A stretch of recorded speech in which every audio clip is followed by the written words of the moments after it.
بسم اللہ الرحمن الرحیم۔ اصول حدیث کورس کے چوتھے سبق کے اندر ہم خبر واحد کی جو 5 تقسیمات ہیں ان میں سے پہلی جو تقسیم ہے خبر واحد کی قبول اور رد ہونے کے اعتبار سے وہ پڑھ رہے ہیں۔ پچھلے سبق کے اندر ہم نے خبر واحد کی قبول اور رد ہونے کے اعتبار سے جو 5 قسمیں بنتی ہیں ان میں سے 2 قسمیں پڑھیں، صحیح لذاتہ اور صحیح لغیرہ، اور ان کے ہم نے حکم پڑھیں، صحیح لذاتہ اور صحیح لغیرہ کی تعریفات اور ان کے احکام ہم نے پڑھیں۔ آج تیسری قسم ہے حسن لذاتہ۔ حسن لذاتہ وہ حدیث ہوتی ہے جس میں کمال ضبط کے علاوہ صحیح لذاتہ کی تمام صفات پائی جائیں، اور یہ کمی یعنی کمال ضبط کی جو کمی ہے یہ تعدد طرق سے پوری نہ ہوں۔ حسن لذاتہ وہ حدیث ہے جس میں کمال ضبط کے علاوہ صحیح لذاتہ کی تمام صفات پائی جائیں، لیکن یہ جو کمی رہ چکی ہے کمال ضبط کی، یہ کمی تعدد طرق سے پوری نہ ہو۔ اس حدیث کا حکم یہ ہوتا ہے کہ حدیث حسن لذاتہ یہ بھی قابل حجت ہوتی ہے، شریعت کے اندر یہ بھی قابل حجت ہوتی ہے، قابل عمل ہوتی ہے، اس حدیث کے اوپر بھی عمل کیا جائے گا۔ چوتھی قسم ہے حسن لغیرہ۔ حسن لغیرہ یہ وہ حدیث ہوتی ہے کہ جس میں صحیح لذاتہ کی ایک سے زیادہ صفات میں کمی ہو اور تعدد طرق سے یہ کمی پوری ہو جائیں۔ پہلی صورت میں یہ تھا کمی پوری نہیں ہوتی، اس کے اندر یہ ہے کہ وہ حدیث ہوتی ہے جس میں صحیح لذاتہ کی ایک سے زیادہ صفات میں کمی ہو اور تعدد طرق سے یہ کمی پوری ہو جائے۔ پہلی جو قسم پڑھی ہے اس کی تعریف اچھے طریقے سے ذہن کے اندر رکھے، وہاں پر کمی تھی کمال ضبط کی، لیکن یہاں پر حسن لغیرہ میں یہ ہے کہ صحیح لذاتہ کی ایک سے زیادہ صفات میں کمی ہوگی، یعنی بعض اوقات ایسے ہوگا کہ سند متصل نہیں ہوگی، بعض اوقات ایسے ہوگا کہ تمام کے تمام راوی جو ہیں وہ عادل نہیں ہوں گے، یا بعض اوقات ایسے ہوگا کہ وہ تام الضبط نہیں ہوگی، یا بعض اوقات ایسے ہوگا کہ شروع سے لے کر آخر تک جو راویوں کا سلسلہ ہے، جو سند ہے، وہ کسی نہ کسی جگہ پر اس کا انقطاع ہوگا، لیکن یہ بتا رہے ہیں کہ یہ تعدد طرق سے یہ کمی پوری ہو جاتی ہے۔ اسی طرح حسن لغیرہ اس کا حکم یہ ہوتا ہے کہ اس کے اوپر بھی عمل کیا جاتا ہے اور یہ بھی قابل حجت ہوتی ہے حدیث، اور لیکن اس کا مقام اور مرتبہ صحیح لذاتہ سے کم ہوتا ہے، دوسرے نمبر پر ہے۔ ظاہر ہے اس کے اندر کوئی نہ کوئی کمی ہے، تو اس لیے یہ ہے تو قابل حجت، لیکن اس کا مقام اور مرتبہ وہ صحیح حسن لذاتہ سے کم ہوتا ہے۔ پانچویں قسم ہے ضعیف۔ ضعیف وہ حدیث ہوتی ہے کہ جس میں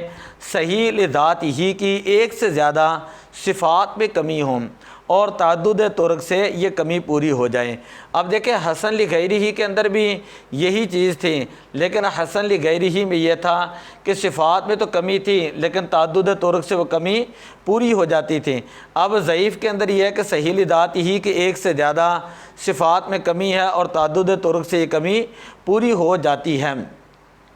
حکم اس کا یہ ہے کہ ضعیف حدیث جو ہے فضائل کے اندر، مناقب کے اندر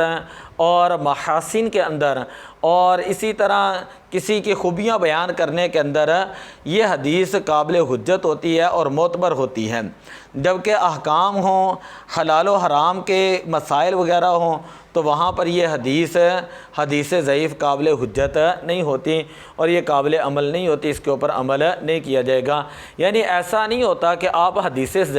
ضعیف لے لیں اور آپ یہ کہیں کہ یہ حلت کا حکم جو ہے حدیث ضعیف سے ثابت ہے، یہ حرمت کا حکم حدیث ضعیف سے ثابت ہے، یہ فلاں حکم حدیث ضعیف سے ثابت ہے، تو آپ حلت اور حرمت کے احکام تو اس سے ثابت نہیں کر سکتے۔ حلت اور حرمت کے احکام کے اندر حدیث ضعیف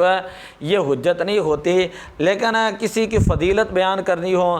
اور کسی کے فضائل بیان کرنے ہوں، محاسن بیان کرنے ہوں، کسی کی تعریفات کرنا مقصود ہوں اور کسی کی خوبیاں بیان کرنا ہوں، تو ان تمام چیزوں کے اندر، فضائل کے اندر، مناقب کے اندر، محاسن کے اندر حدیث ضعیف یہ معتبر ہوتی ہے۔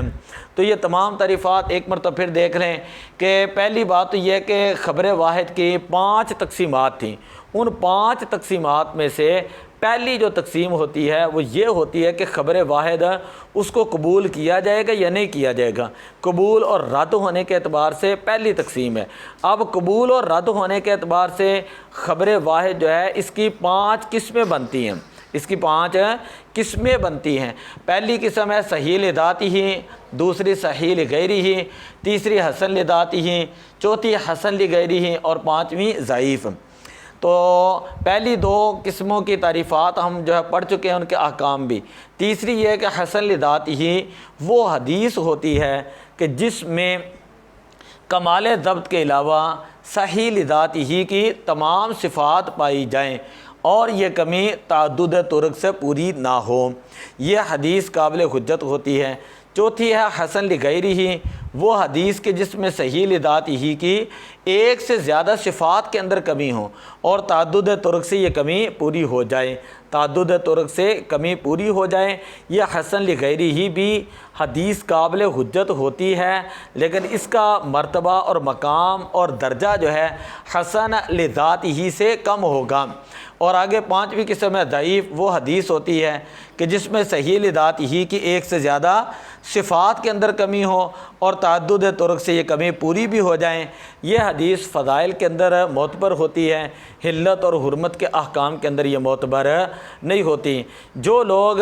حدیث پاک کو پڑھنا چاہتے ہیں، سننا چاہتے ہیں، سمجھنا چاہتے ہیں، پڑھ تو تقریباً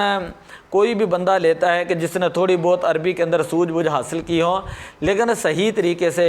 حدیث پاک کے احکام کو، مراتب کو، درجوں کو معلوم کرنے کے لیے، حدیث شریف کے اقسام کو معلوم کرنے کے لیے کہ یہ حدیث صحیح ہے یا یہ حدیث صحیح نہیں ہے، اسی طرح یہ حسن ہے، ضعیف ہے، مرفوع ہے، موقوف ہے، مقطوع ہے، معدل ہے اور مدلس ہے، کوئی بھی حدیث کی قسم معلوم کرنے کے لیے آپ کو اصول حدیث کا فن جو ہے وہ سیکھنا پڑے گا۔ تو جب آپ کو یہ فن آئے گا تو اس سے یہ فائدہ ہوگا، آپ حدیث شریف پڑھیں اور اس کی سند کو دیکھیں، تو جیسے ہی آپ سند کو دیکھیں گے تو ان قوانین کو اگر آپ اپنے ذہنوں کے اندر رکھیں گے، اپلائی کریں گے، تو خود بخود آپ کو اس حدیث پاک کا